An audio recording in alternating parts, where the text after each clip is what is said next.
Excellent evening, everyone. Welcome to All in One in All. We're very excited this evening because we have a conversation today that's going to entail can Muslims and Christians worship in the same environment, in the same building, right?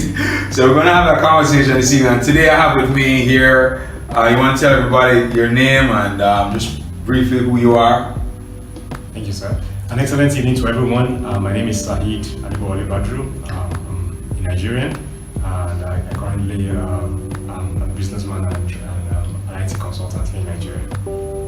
Nice. And I am Jumoke Alaode James, an event director, a broadcaster, and I also host events. Plus, I've been a co-host on the All-in-One shoots for a while. And I'm very excited to be here today. We're still in the new year. I'm very excited about 2019 and things to come within the year. Man, me too, man. I'm fired up and excited about life. And thank you for showing up, Saeed. When I came to Nigeria, I realized that I didn't know the percentages, but I've been told that roughly the country is like maybe 50% Muslim, 50% Yes, Christian. Yeah. And oftentimes, Muslims tend to stay together and Christians stay together. There's a bit of intermarriage, but most times it's two different camps. So I guess today, one of the things about All in All is one umbrella that everybody, whether you are not even have a name for your religion, it's somewhere that you can actually be a part of and find a sense of peace and joy and liberate the abundance of our nature.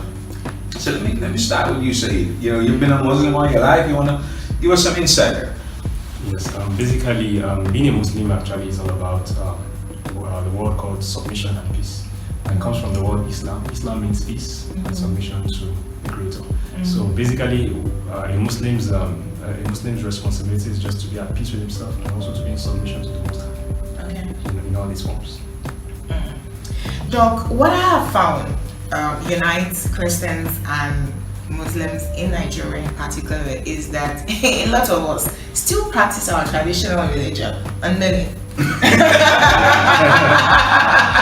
So we're ashamed of it because the colonialists and the people who brought the missionary who brought religion, said to us that our religion is wicked because when someone angers you, you have juju, which is, we call it jazz. You can kill somebody who you have angered. But if you read the Bible, and I've read it 12 times, it's my 13th time of reading, you will find also that the Old Testament, God was portrayed to be such an angry person. Also, if you hear Muslims talk about their religion being of peace, being of love and sharing, we're united in that. And then they have, Jesus is Isa, am I right? Yes. And we have Abraham, they have Ibrahim, and we have similar prophets. So there's similarity in the religions. Also, I hear that there are 4,000 religions all over the world, maybe more. And in each one, everyone believes based on their culture and tradition that they're worshiping the one true God, and everyone else is going to go to hell. So if you don't worship God the Christian way, you're all going to hell. And then the Muslim will also be taught that if you don't, worship God the Muslim way, then everyone else is good. And I wonder, if God is love, as the Bible describes him, why would he create somebody in India, Japan, Afghanistan, in countries where they do not know of maybe Islam or Christianity, although these religions are worldwide, and they're born into a Christian or whatever different religion, and they end up going to hell just because they didn't practice their religion or worship God the way that someone who was born in Nigeria or Rome did. It just doesn't add up for me. For me that was my start in searching and trying to understand and get clarity, because that didn't make sense to me either. And so I rejected not the Bible, but I rejected the perspective that somebody brought to me. And they brought it to me from the standpoint, if I didn't do what they said I was supposed to do, then I would go to hell, and the only way to be saved is to take what they said. And that didn't make sense, because if I was born in India, as you said, then my chances of being a Christian would have been shot, right? so in understanding that, then I did quite a bit of study, and I came to recognize that it's really a misinterpretation, a lot of misinterpretation of what the Bible is trying to say. And also in my studies, I ran up into the biography of Muhammad and his journey to Mecca and different aspects of Islam. And recognized, as I studied also Christianity, I recognized that what people focus on are the differences as opposed to focusing on what is the same. We're all trying to find God, right? Yes. And in terms of finding God, let me hear from you. Where do you believe we will find God as a Muslim? Yeah. Well, over the years, I've had so much questions. I've done so much research, and I realized, that at the end of the day, everything is within. Wow. And I have the perspective of looking at things from inside out. And basically, when I took my time to study Islam, I realized that most of what Islam teaches actually is looking within, in the sense that religion to me is more or less like a tool to attain spirituality. But to me, the end goal is spirituality, and spirituality for me is just connecting with the true Creator and the attributes of the Creator. So I believe that whatever way we have to find God, it has to be connected to within us, inside of us.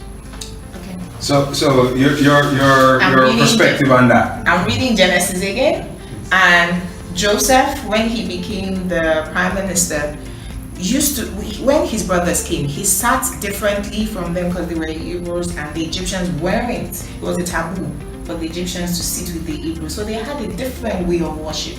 So different religions have been in existence for many, many years, even before Christ. And after Christ, Saul was on his way to Damascus to crucify Christians when Christ called him, seeing his heart, that he truly wanted to worship God, but he was doing it based on how he had been told he ought to worship God. I therefore realized that truly God is within. And so he's personal to each and every one of us. If Saul didn't have that personal encounter with Christ, why are you persecuting my people? He would still have gone ahead believing he was worshiping the one true God in the way that he knew how to. And since I started searching within rather than without for God, I found more peace. There's more joy, there's more happiness. Life will happen to every one of us. Like Christ said that we are in the world but not of the world. Life will happen to each and every one of us. And if you actually search within, regardless of what phase of life you're in, you find that everything that happens is orchestrated. Like Joseph, his going to Egypt was really orchestrated. He could have been angry with his brothers, but he wasn't. He realized in hindsight that God prepared the way for him to be the one who would save his family, all 77 of them eventually, by him going through the journey of being in prison and all of that. So God is awesome. So the interesting thing, right? There are a couple of parallels. One of the parallels is you've recognized that it's not an outside search. So God is not on a mountaintop. It's not in Mecca, even though Mecca is a great pilgrimage. But it's not that God is there. And when we spoke some time back and we looked at some of the errors that we were taught through devotionals and stuff that let us look outside, and it was when you turned inside that you found peace. And so to some extent, when we all met, I know you hadn't started silent meditation at that time, and yourself as well. And maybe around the same time, maybe you guys got into starting to look within and do some silent meditation. And we've heard your testimony already, through your devotionals and finding that peace. You've become so much more peaceful since then. But I haven't been able to hear what was life like before you started that aspect of really turning within and silently meditating, as opposed to what was it before? What was it before and what was it been like afterwards? Thank you. Before I started meditating, I had an issue with distractions. There was a lot of noise, mental noise in my head, I wanted to do this, I wanted to do this. I had my mind was always working 24/7, and there was a lot of, it was very difficult for me to really focus at the time. And when I was being taught about meditation, I was being enlightened about meditation, and I started practicing. At the beginning, it was actually tough, in the sense that it was new to me, it was strange, it was scary. I like the scary part. It was scary. I've heard a lot about the Indian, the way the Indians meditate, the yoga and all this. And I felt at the time, honestly, I thought maybe I was going to be possessed while I was meditating. But I actually realized that meditation is just a way of it's an exercise for the mind. It keeps the body and the mind, calm. It helps me to focus on one thing, which is the inner me, which is me. It filters all the noise of the world, the mental noise, and it's been able to help me to stay more focused, stay more alert. Right now, I am able to focus on one thing at a time. I'm able to have clarity on life. I'm able to be more introspective, and I look at things with perspective right now, better than before. I'm still in the journey because I won't say I've gotten there yet. We never get there yet as long as we progress through life. So every day I take the time. I still get distracted every now and then, but I try as much as possible to just stay the course every day, even if it's just 5 minutes every day, to meditate before I start my day. So the anxieties, you're mentally distracted. What about that sense? Do you have any feeling of anxiety before? Like you noticed that any difference in terms of feeling anxious before you started meditating versus today? Yes, very large difference, because back then, when I had challenges, life always happens, like Johnny said. My mind was always, I used to have something called not having rest of mind. But Peace. Yes, Okay. But Whatever. But lately, in the past year, I've had some challenges, which I would say might even be greater than some of the challenges I've experienced in the past. But I realized I wasn't really disturbed, although I've been used to handling problems, by just going through them. But I felt this inner peace. I didn't feel worried.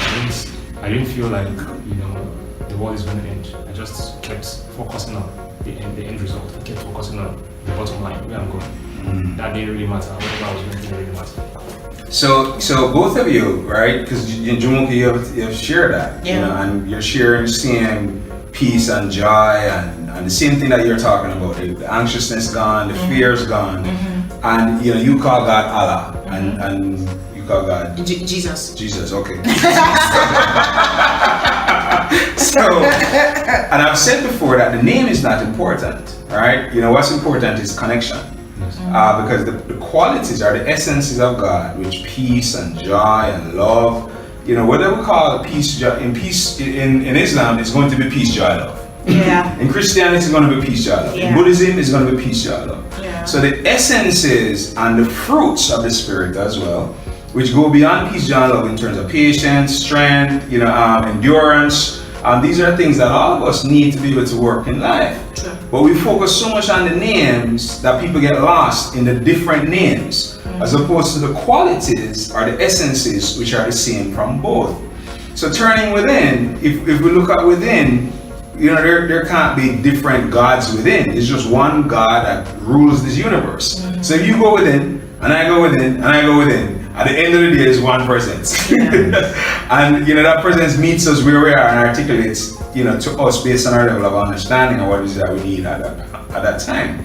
So I'm very grateful to hear that both of you are having progressing towards peace and joy. And it's not about changing from saying you need to leave from Islam to Christianity or Christianity to Islam to find God, because that's not not going to happen. If you can't find God in your chair, you can't find God in your chair, you won't find God by changing the building or changing the physical location. And I'd like to quickly add that I've also spoken to people who practice our traditional religion, and the same fruits are true of the true worshippers, in that even though you have spiritual powers like everyone else, if we decide to stay focused and connect to the Spirit of God, there are information available to us that is not available to ordinary people, just because they are not as focused in silent meditation. And so when they do the practice and they're able to access the spiritual realm, they can choose to use it positively or negatively. It's not about God, it's about the human being who is using the powers available to them the way they decide to. So a traditional worshiper will say their fruits are also of peace, of forgiveness. Even though I can turn you into an animal, I will not, because I decide to forgive you. They've just been demonized because the people who came, the missionaries, didn't understand the traditional religion, so they made them seem like idol worshipping. Meanwhile, they were all looking for God in the ways that they knew, their own traditions and language and culture. And I refuse to accept that my great-grandparents who didn't know Jesus, because the mission came to Nigeria after they died, that they're in hell. Or something that doesn't make any sense. That they're in hell because they worshipped God in the way that they knew how to worship Him in those days. So it makes me more acceptable of other religions around me. We're all looking for God, and as far as we're all open to peace, joy, forgiveness, patience, kindness, then we're all looking for the same God, regardless of how we call Him. Whatever we're gonna call God, Allah, Jesus, Elohim, some people call it Buddha, Krishna, and the things that the God has, I think 130 something different names, right, that have been ascribed to God. But really, what will bring unity is when we focus on the essences, right, which is like the qualities of God. And when we recognize that we're focusing on the qualities, it doesn't really matter what the name is. And the thing about name and the nature of something, they're the same. So if something has a name, really what you should be looking for, what is its nature? And all of these avatars that people worship, which symbolize the God, because in terms of, okay, this is something that that person was here, that individual lived, they walked, they share the qualities that we are seeking to embody, and then we then end up worshiping that individual, as opposed to realizing that really what we're trying to extract from that individual are the qualities. So as we realize that the qualities is what we should embody, the more of us should start focusing on what's different between you and me and different people. Because at the end of the day, it comes down to what are you exhibiting the essences. Because if you say you're worshiping whomever, right, and then you're angry, you're easily impatient, you're upset, you can't deal with the circumstances of life, the way in which both of you had to be up and down and sometimes get upset and striving and stuff, but by turning within, using silent meditation now, that's where the opening, so to speak, to the presence of God happened. And then the presence of God came through that opening that you provided through practice. And then that coming in now has provided the peace, provided the joy, provided the strength, provided the clarity. And the name, if you still praying to Allah, you still praying to Jesus, it's still comes down to what it is that's bearing. No more mood swings. Yeah. So man, I'm grateful. This conversation has been beautiful. This is a beginning. Yes. And I'm thankful, Sahid, for choosing to meditate. I really want to thank you for choosing to do that. And being able to say, man, I was scared, but you survived, man. He's here. The joke is first time, right? It was anaconda, something like that. I remember, but I always have something that comes up in the beginning and stuff. So congratulations to both of you. Thank you. Thank you very much. And, you want to say something? Yeah, go ahead. Yes, I'm very big on science. I did a little research recently about something called vibrations, and there's this thing connected to meditation and having a way of doing vibing. We call it vibing, where you can actually filter out, because science tells us that a lot of these feelings, thoughts, they are expressed in the form of waves. And when you just like charges, when like charges attract, like charges attract, unlike charges repel. Sorry, yes, and opposite charges attract, like charges repel. Yeah. So in the cosmos, in the cosmos science world, it's actually the opposite. So when you have a positive vibration, when you have a positive state of mind, you tend to manifest, scientifically proven, manifest positive circumstances around you. Nice. Same thing with the negative. And I realized that a lot of people don't know that they have control over what happens around them. Yes, based on how they respond and based on how the language they use. So that has been able to. I personally have an interest in digging it from a scientific perspective because I love science, and I hope that with time we'll be able to find evidences, provable evidences that science actually supports spirituality. Spirituality can explain with science. So a good point, William, and there is that evidence already. There's some great work already done, already documented regarding thoughts and energy and frequency and vibration and all of that. So I'll make some suggestions to some stuff that people will read too, man. All right, and awesome. All right, guys, see you next week. Bye. For those of us who enjoyed this video, even if you didn't fully enjoy it, but leave your comments, right? Please share it with friends, family, individuals that you'd like to actually learn about what we're talking about, and please subscribe to this channel as well. Our goal is to really help more of us as human beings on this planet rise and shine and reveal more of our inner peace, joy, and reveal more abundance. All right. So thank you for your comments. I'm looking forward to reading them. I'll seek to respond to them. I'm having a great time. I hope that you are. God bless you all.